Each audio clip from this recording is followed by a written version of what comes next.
भूमि तू एजा का करे आइल बड़ू?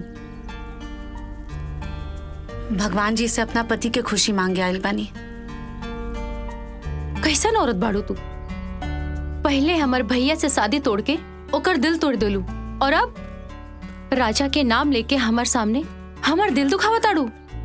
दो प्यार करे वाला के पूरा जिंदगी खराब कर देलू। देखा शिक्षा, जे भी भइल वो इतना जल्दबाजी में भइल कि का सही है का गलत है ये सोचे कि समय ही ना मिलल। पर कहल जाला ना, भगवान दो प्यार करे वालन के मिलावे खातिर कोनो ना कोनो रास्ता निकाल ही लेवेले। हम राजा के पत्नी तो बन गई नहीं, पर उनका के पिता बने के सुख हम कबो ना दे पाइब। जे गलती करेला ना ओके ओकर सजा ए धरती पे मिलेला, यही जा मिलेला ओके ओकर सजा। खैर छोड़ा, तू हमके काहे के ये सब बताओ ताड़ू? काहे कि हम चाहता नहीं कि तू राजा से शादी कर ला। ऐसे दो प्यार करे वाला लोग पूरा जीवन एक दूसरे के साथ रही हैं। हमरा खातिर राजा के खुशी से बढ़ के और कुछ नहीं के। यही में राजा की खुशी बा, और अगर सोच के देखबू तो यही में तोहरो खुशी भी बा।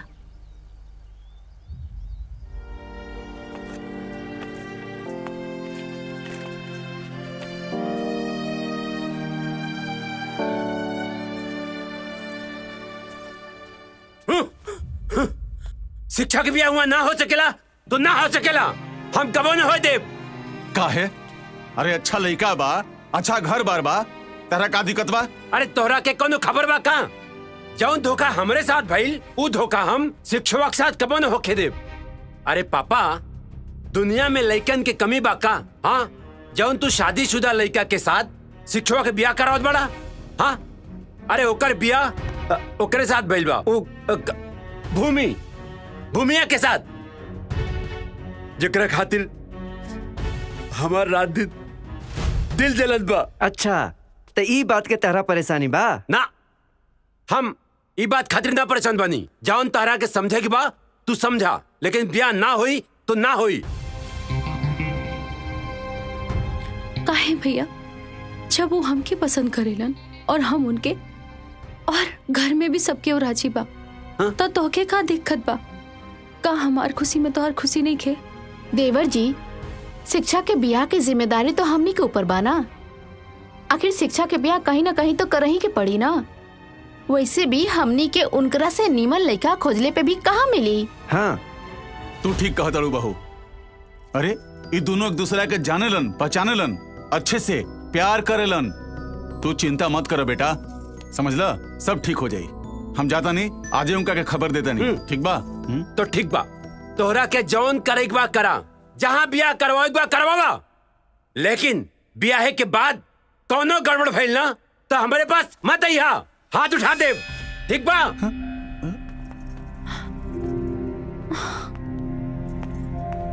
बाबूजी, बोली ना उनके। अरे छोड़ ना बेटा, पागल बा, यही खातिर तो ओकर मतारी ओकर से नाराज बड़ी।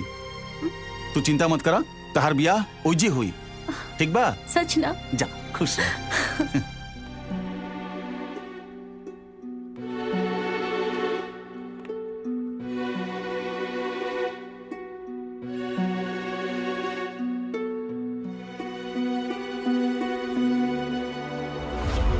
तोहरा के जौन करे बा करा, जहाँ बियाह करवाए बा करवावा, लेकिन बियाहे के बाद कोनो गड़बड़ भइल ना तो हमारे पास मत आइहा, हाथ उठा दे, ठीक बा?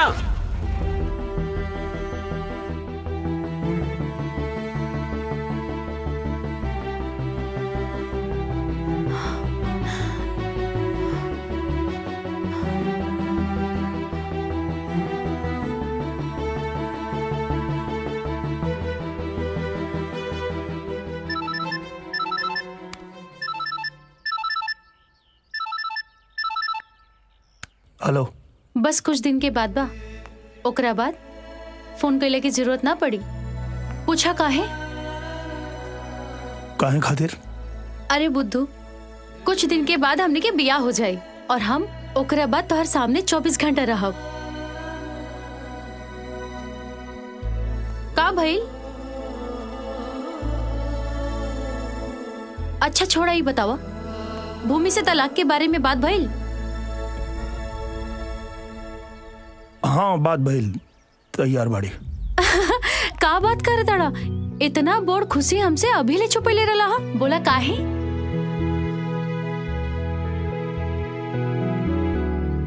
अच्छा ये बतावा, कब ले बोली है तलाक देवे खाती के? अच्छा ठीक बा, हम बाद में बात करता नहीं।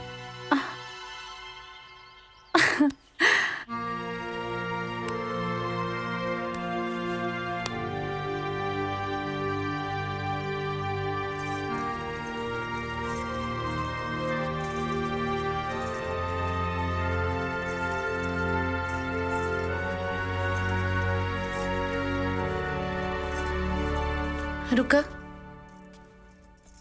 यहीं जावा, बैठा। का बात बा? का कहल चाहता रहा? इतना बेचैन काहे बड़ा? भूमि, एगो बहुत जरूरी बात करे के बा, लेकिन बोले के हिम्मत नहीं के होत। जब बात जरूरी बा तो कबले अपना अंदर दबा के रखबा? बोल दा। वो कहतिया कि वो हमसे तबे शादी करी जब हम तोरा के तलाक दे। हम ओकरा के समझावे की कोशिश कनी कि इस सब के कोनो जरूरत नहीं है, दोनों लोग साथ में रह सकता और इनमें भूमि की कोनो प्रॉब्लम भी नहीं है, लेकिन हम तलाक देवे खातिर तैयार बानी। का? हाँ ठीक है तबा, वो एकदम सही कहा तारी। लोग अपन प्यार तो बटबे ना करेले, केहू अपना पति में बंटवारा कैसे सहली? चिंता मत करा, शिक्षा के बोल दिया कि हम तलाक खातिर तैयार बानी, जहाँ कहबा वहाँ साइन कर दे।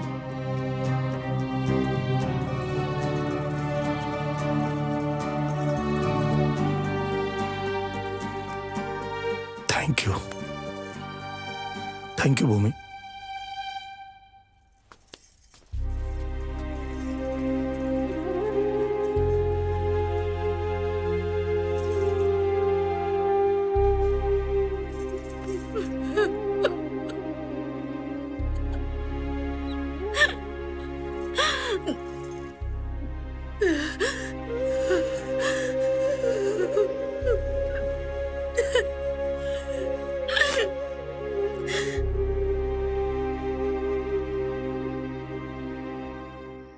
पहले तुमको इन लोगों ने इनकी दूसरी शादी के लिए मनाया और अब तलाक के लिए मना रहे हैं।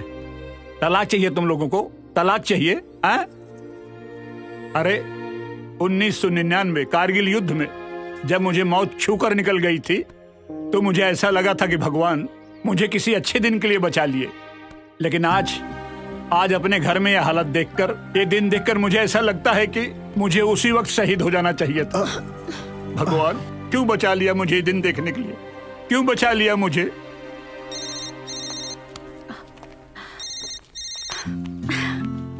हाँ जान, बोला। आज हम तोरा के दुनिया के सबसे बड़ खुशखबरी सुनावे जाता नहीं। कैसन खुशखबरी बतावा? हमनी के प्यार के जो कुछ दिन खातिर गरहन लग गई रहे, अब वो दूर हो गई। का बात करे तड़ा? सच में? अब हमनी के दूर दूर ना रह के पड़ी। पूछा कैसे? अरे भूमि तलाक खातिर तैयार हो गई बाड़ी। अच्छा ही बतावा, कबले तलाक देवे खातिर बोल ली हा? पेपर सब तैयार हो गई बा, काले हमनी के कोर्ट में दाखिल कर लिए, ओकरा बाद हमार जान हमरे पास। ठीक बा। आई लव यू जान। I love you too. का भइल बे? बबलिया के बारे में सोचता रहेगा? हमार लव स्टोरी तो सक्सेस हो गई, तोर कहाँ ले पहुंचल बेटा? अरे बबली गल तेल लेवे, प्यार मोहब्बत बहुत बुरा चीज है।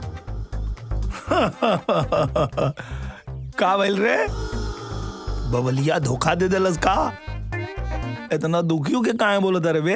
बस करा, जब से हम चाची के तोहरा प्यार में रोते देख ले बानी, तब से हमार प्यार से भरोसे उठ गइल बा।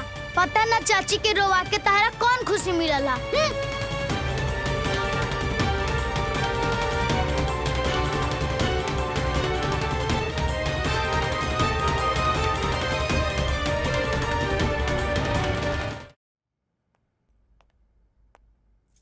बाबा खाना।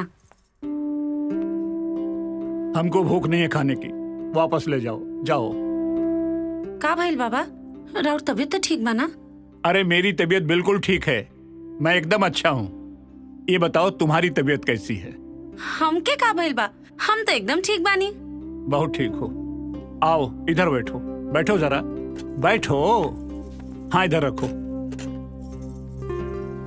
देखो बेटी, जब से राजा की दूसरी शादी तय हुई है ना, पूरा परिवार के सब लोग बहुत खुश हैं, सब खुश हैं, किसी को कोई समस्या नहीं है। लेकिन मुझे समस्या है, और मुझे इस बात की समस्या है कि राजा की दूसरी शादी के बाद तुम्हारा क्या होगा। पर बाबा हम तो खुश बानी ना, और बियाह के बादो खुश रहब। आप हमारी चिंता मत करी। अरे पगली, अरे तू किस मिट्टी की बनी है रे, किस मिट्टी की बनी है? दुनिया की तू पहली औरत होगी जो अपने पति की दूसरी शादी से खुश है। कोई औरत दूसरी शादी से खुश नहीं हो सकती, नहीं हो सकती।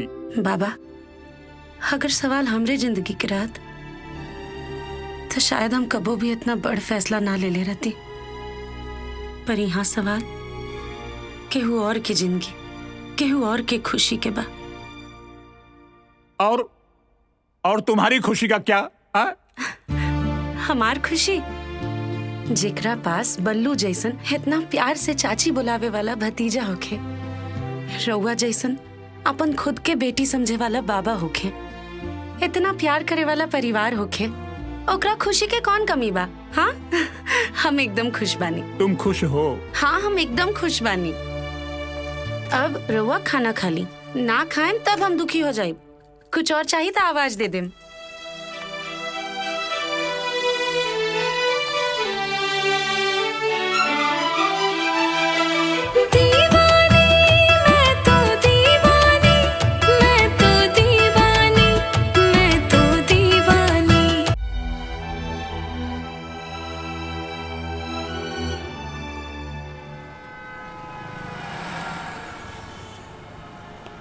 देखिए राजा, मैंने केस की पूरी तैयारी कर ली है। आज आपका तलाक पूरा हो जाएगा, आपको चिंता करने की कोई जरूरत नहीं है। आप बैठिए। ठीक।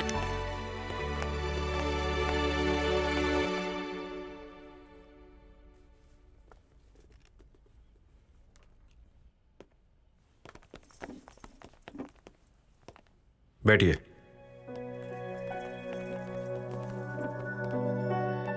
प्लीज कोर्ट की कार्रवाई शुरू की जाए।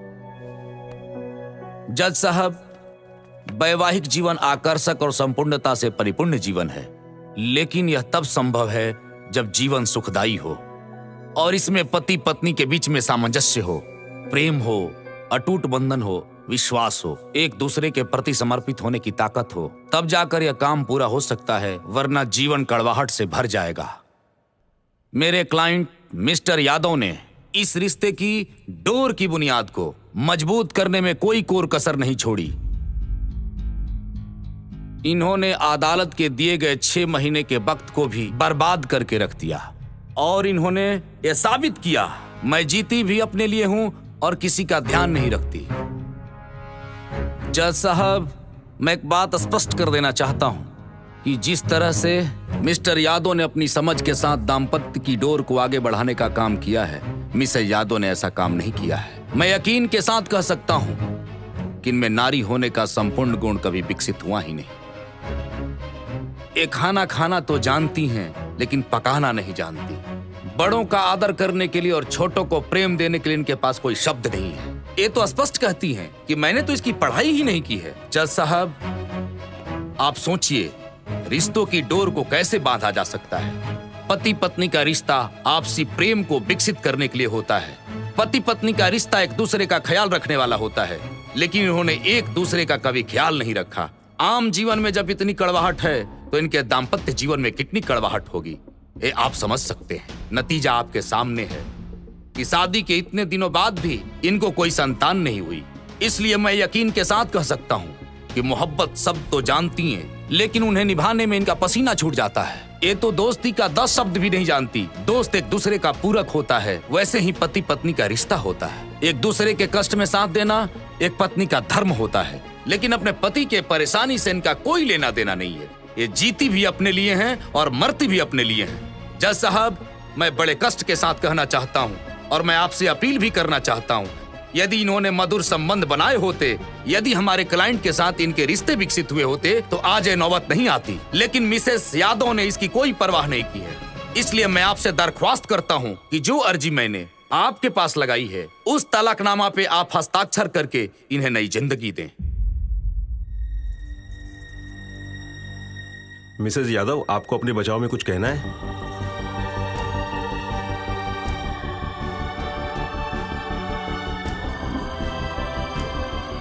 नहीं जज साहब,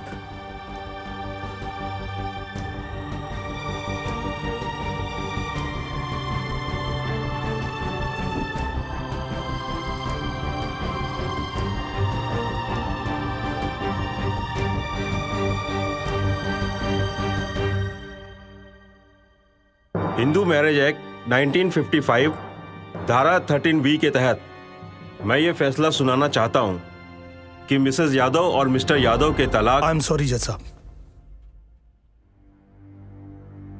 हमारे तलाक के लिए जो वकील साहब ने दलीलें पेश की है मैं उससे सहमत नहीं हूं। राजा, माफ कीजिए वकील साहब,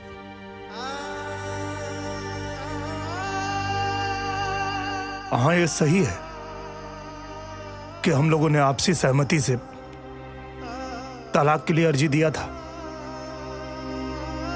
लेकिन मुझे तलाक मेरी पत्नी के चरित्र को नीचा दिखा के नहीं चाहिए।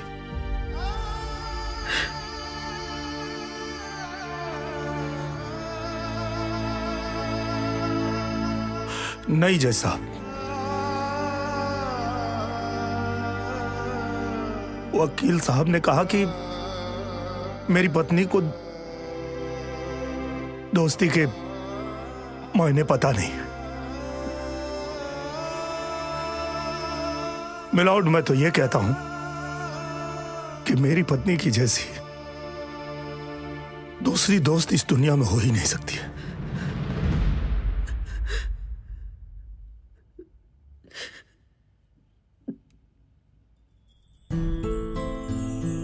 रही बात मेरे परिवार की, तो इस तलाक से मेरे परिवार में कोई खुश नहीं है। मेरे परिवार के लोग इनके स्वभाव से और इनसे इतने प्रभावित हैं कि मेरे दादाजी, मेरे भैया, मेरे भाभी, मेरा भतीजा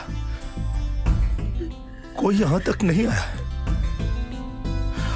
और जो लोग आए हैं, मेरी मां, मेरे पिताजी, वो लोग इस तलाक से कितने दुखी हैं आप इनकी आंखों में देख सकते हैं।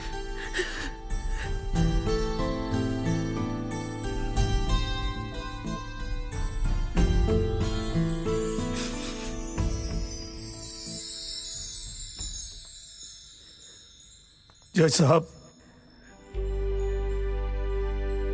जो औरत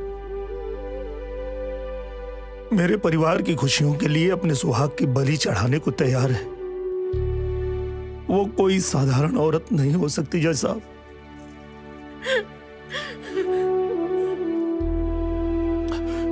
नहीं चाहिए मुझे तलाक, नहीं चाहिए।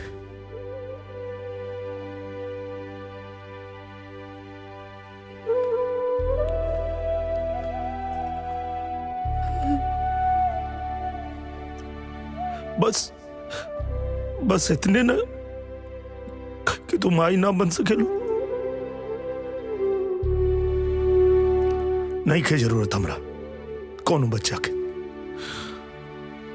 ऐसे तोहरा पे झूठा इल्जाम लगा के हमके दुनिया के कोनो सुख ना चाहिए भूमि।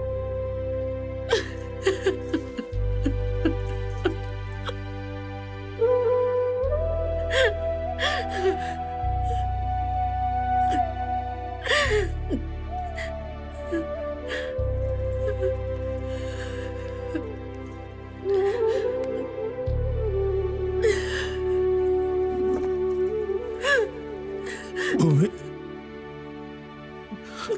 दुनिया में बहुत ऐसा बच्चा बा जेकर माई बाप नहीं के, हमनी के कोनो बच्चा के गोद ले लेवे के, लेकिन तोरा ऊपर इतना बड़ लांछन लगा के हमके नहीं गिराए के।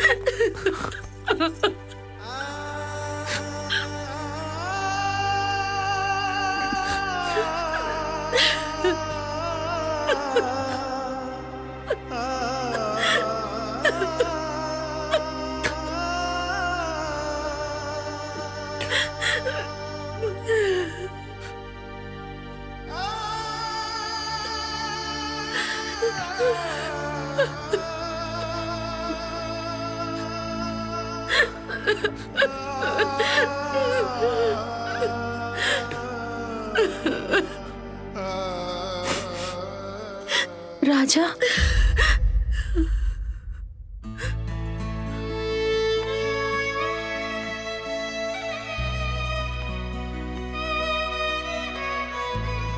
एगो प्रेमिका होखला के नाते बहुत दुखी बानी, लेकिन एगो औरत होखला के नाते बहुत खुश। औरत के प्रति तोहर ई नजरिया देख के हमरा नजर में तो और भी श्रेष्ठ हो गई। हाँ, हमने के एक दूसरा से प्यार जरूर कहनी जा, लेकिन ऊपर वाला तोहर किस्मत में ई भूमि के भेजले बाड़े, और इनकरा से अच्छा जीवन साथी केहू नहीं हो सकत। खुश रह जा तो दोनों लोग। हाँ,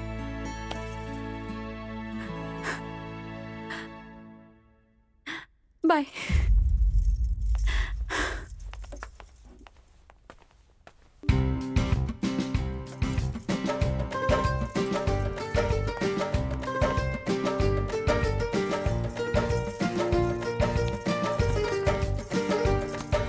मिस्टर यादव, आपको तलाक की अब कोई आवश्यकता नहीं है। आपका जो वैवाहिक जीवन मुझे लग रहा है बहुत सुखमय हो, मतलब विश्वास के साथ ये रिश्ता चलेगा, और हमारी कोर्ट की शुभकामना है कि आपका ये वैवाहिक जीवन मंगलमय हो। आप दोनों को बहुत बहुत बधाई।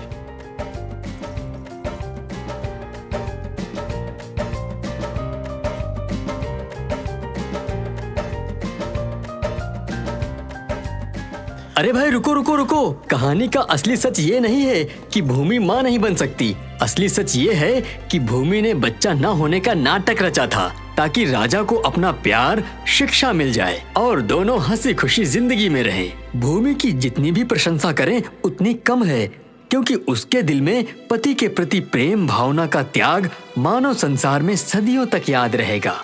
धन्यवाद।